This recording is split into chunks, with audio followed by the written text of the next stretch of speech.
Takes us inside a riveting Revolutionary-era murder trial, the founding father risking it all to defend the British soldiers involved in the Boston Massacre. This is not the history that you were taught in school. So nice to have you here, Dan. It's great to be here. Thank you. We're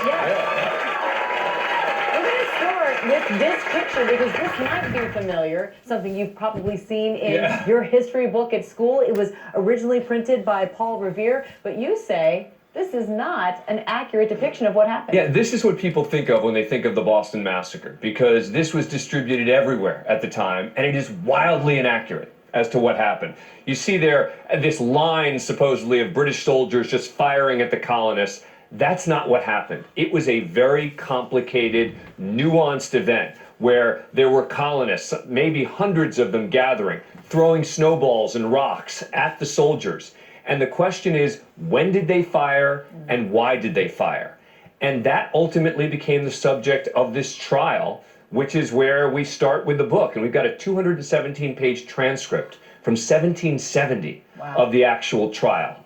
And this was a risky case for John Adams to take on. He was 34 years old. He was not a supporter of the British, correct? No, he was a patriot. He was a colonist. So why did he do it? He did it because he believed in the rule of law. He believed that the British soldiers deserved a defense, and he suffered for it. Lost half his law business. People threw rocks through his window at his home. But he believed, A, that they had a serious defense, and again, that's not what happened, what's in the picture, and B, that they ought to have a fair trial. And John Adams is the one who coined the phrase, facts are stubborn things.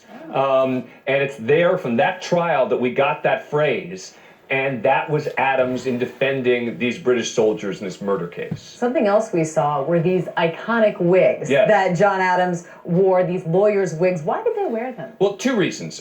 First of all, formality. It added a level of formality to the courtroom. And secondly, and maybe interestingly, anonymity. Meaning they wanted people to focus on the rule of law and not the individuals in the court. So everyone dressed the same, the point being so that their appearance wouldn't matter, and that so the jurors could focus on the rule of law and nothing else. Very interesting. Also, something that's significant is this picture behind you. This is Abigail Adams, and a lot of people might not realize the relationship John had with his wife Abigail, and fact that she was one of his closest advisors. She was one of the most important women in early colonial history. She wasn't just his wife.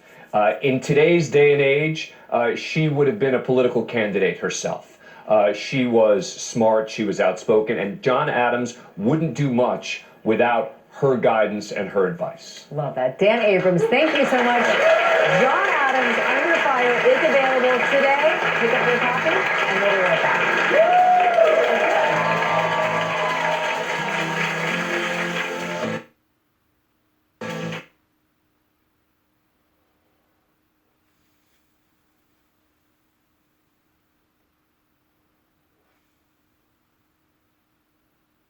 Moved through last night. There goes the system, and all those storms now shifting into the Appalachian Mountains. They are moving away from us. High pressure taking control from the west. With that, we expect the quiet weather to stick around for the next couple of days. It's going to shift a lot of the rain chances to our south and keep them there at least until Thursday morning. Again, expecting some quiet weather for the next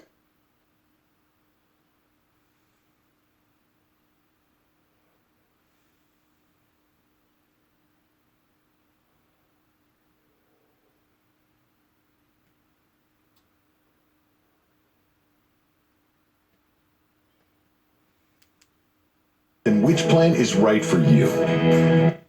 For people who are symptomatic, it acts as a barrier for droplet healthy people. but not for a healthy person to prevent the virus from coming in. It can't do that. This is the particulate respirator, the N95, so named because it blocks 95% of viral particles. These are for healthcare workers. These need to be specially fitted to the person. You actually have to go to your occupational health department to get fitted. For men, I know this was a viral thing. It can't be on hair, so you have to have facial hair. This is not recommended for the general population as a preventive measure. We have a looming potential shortage. This is for healthcare workers who are on the front lines. We've got some questions from our viewers. If we could go first, let's start with Jenny Smith. I work with kids at church.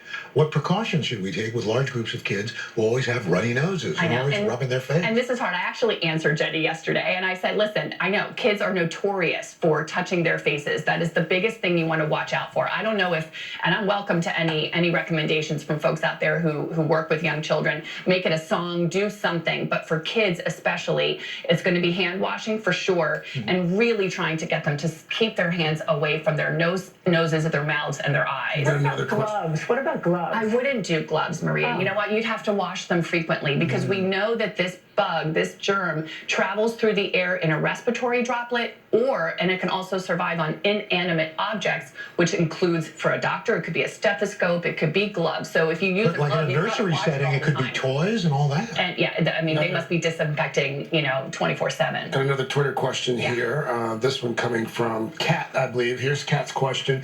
Is the coronavirus something that will come around each year? Once a person has it, can they get it again? Will it morph into different strains like the flu? I answered her yesterday too, and I thought, what an astute question. She's got 3 questions embedded in there. First of all, the short answer is we don't know yet everything about the kinetics of this virus. Will it become seasonal? We just don't know yet. Will it go away with warm weather? Maybe a little bit. Will it just come back again next year? Ultimately, our immunity may come from, again, the virus just slowly going away, or the more people who get infected will develop immunity, presumably, and eventually, if we have a vaccine, we will have broader immunity. I just want to get this last one in really quickly. Yeah. Peg Cam, should I stay away from the gym? Should I work out at home? That, putting your hands on all the machines. Right. I mean, I think in general, if you are someone who has a compromised immune system or you're older, yes, you can say guidance to stay away from large gatherings and things like that. But for the average person, no, don't stop living your life. Just wash your hands all the time. And a lot 20 of gyms seconds. have those wipes. And they have sanitizer everywhere. Just use them. Use it. Useful Dr. Izar. information. Gosh, thank you. Thanks. All right, and we'll be right back. Just ahead on the third hour of today, Maria. Coventry Direct to learn more. We thought we had planned carefully for our retirement. Being affected right now, postponed or cancelled. There are concerns about how this could play out. And other sports are aware of this too. England's cricket team, who are about to be touring Sri Lanka, have been told that they will not be shaking anybody's hands. And the NBA basketball players have been told no high fives with fans, just fist bumps for now. So every sport all over the world impacted in one way or another right now. Right, Don Riddell, live for us there. Thank you so much. New cases of the coronavirus in mainland China appear to be slowing down. The country reported just 125 new cases on Tuesday, the lowest number of new daily infections in the past 6 weeks. Cases worldwide have surpassed 90,000 with 3,000 deaths. The vast majority of the cases and deaths are still within mainland China, with hotspots in Italy, South Korea and Iran. And more high-level Iranian officials have tested positive for the virus, including 23 members of its parliament. Experts at the World Health Organization and the United Nations touched down in Tehran on Monday, along with medicine, supplies and testing kits from UNICEF, China and the WHO. Let's take a quick look at U.S. stocks after the Federal Reserve made an emergency rate cut. Remember, this is the first time the Federal Reserve has cut rates in an emergency meeting since 2008. And investors have been really hoping and really sort of praying for this because of so much fear concerning the economic fallout of the coronavirus. Initially, markets were down. You can see that we've been on a roller coaster ride so far this session. All right, I'm Zain Asher. You're watching CNN.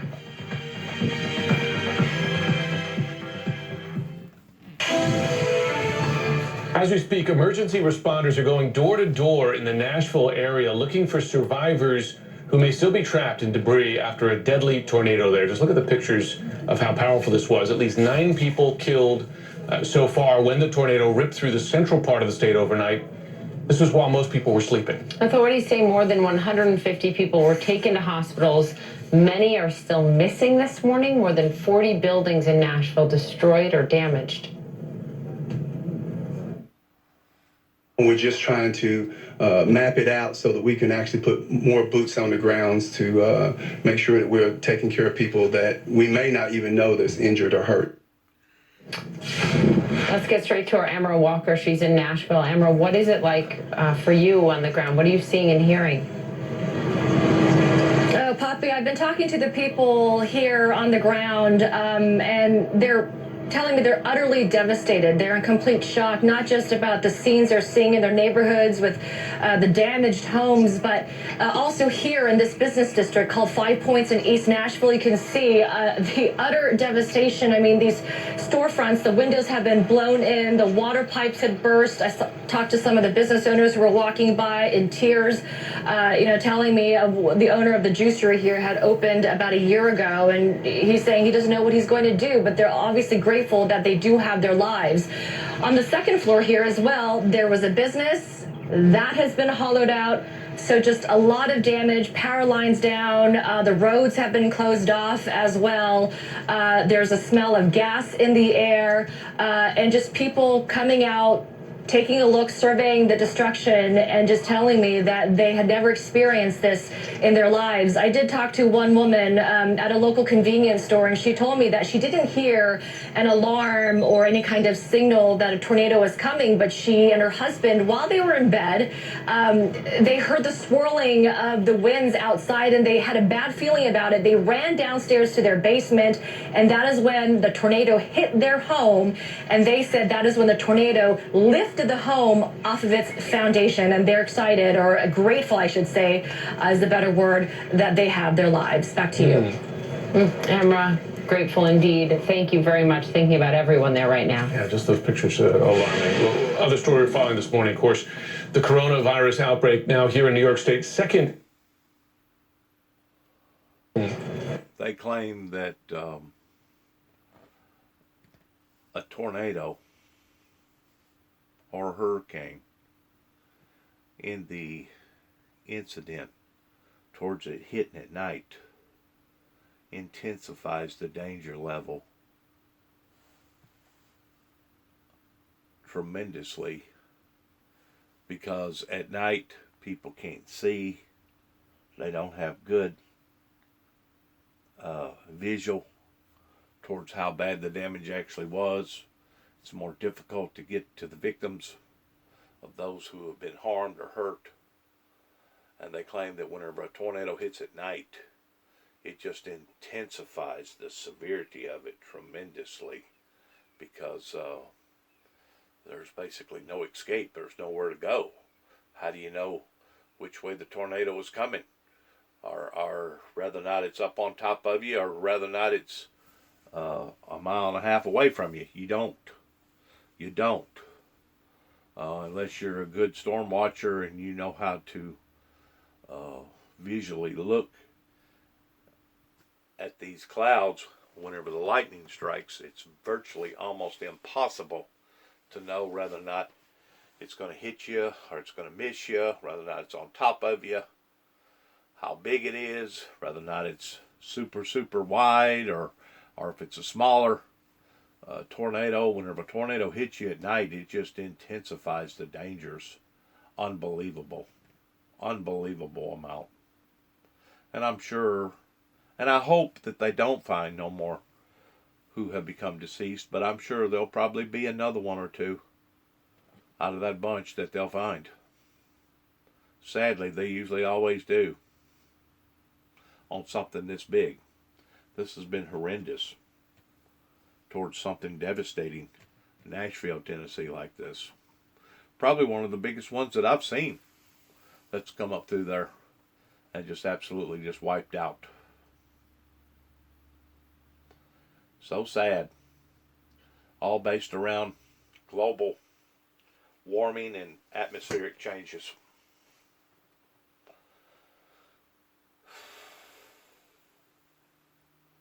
Because technically we're still in winter.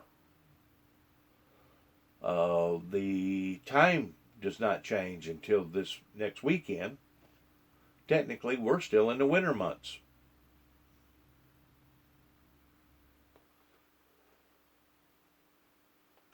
Amra, grateful indeed. Thank you very much. Thinking about everyone there right now. Yeah, just those pictures alarming. Well, other story we're following this morning, of course, the coronavirus outbreak now here in New York State. Second case confirmed. Joining us now, Bryn Gingras.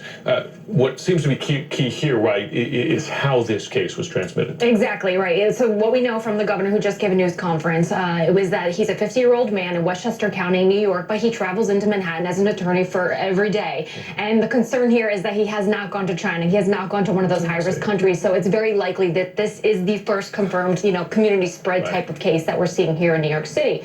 Now, it's important to also note that the governor sort of juxtaposed those two confirmed cases that we have here. The 39-year-old that we were talking about yesterday, a healthcare worker that traveled to Iran recently, and this gentleman who right now is currently hospitalized, but he had underlying respiratory issues. He's being hospitalized here in New York City. So he wanted to make it clear, yes, this is concerning to everyone because it might be the first community spread, but also these are two very different cases as far as how they're being quarantined, how they're being handled because of those underlying issues. The governor's saying, and I think it's important to point out that 80% of people may actually get this and not even know they have it. So let's just calm down. But important also to note that two schools, private schools, where this gentleman's kids went to closed today. So there are schools now taking precautions, and this we're likely going to see more of that. That might be the next step. Bryn Gingras, we know you're going to stay on top of that.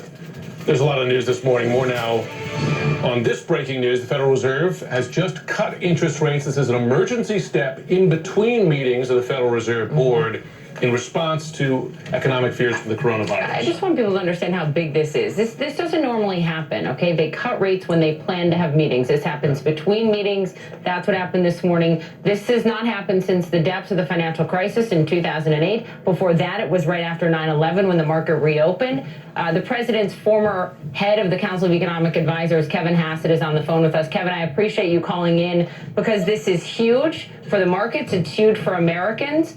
You told me last week the Fed shouldn't do this. It was not the right response. So what is this going to mean for everyone?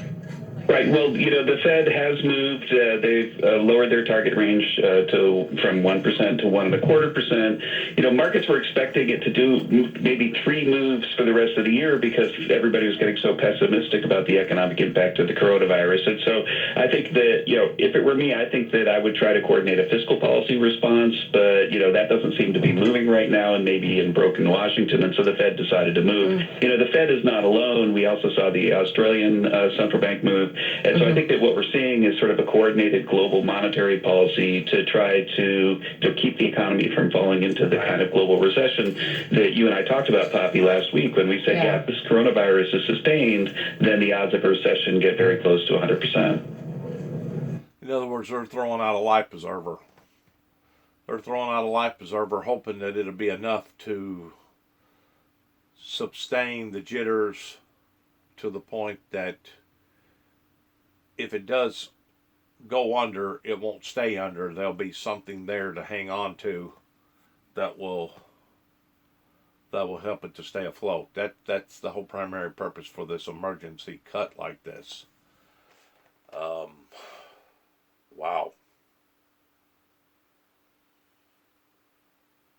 That's huge.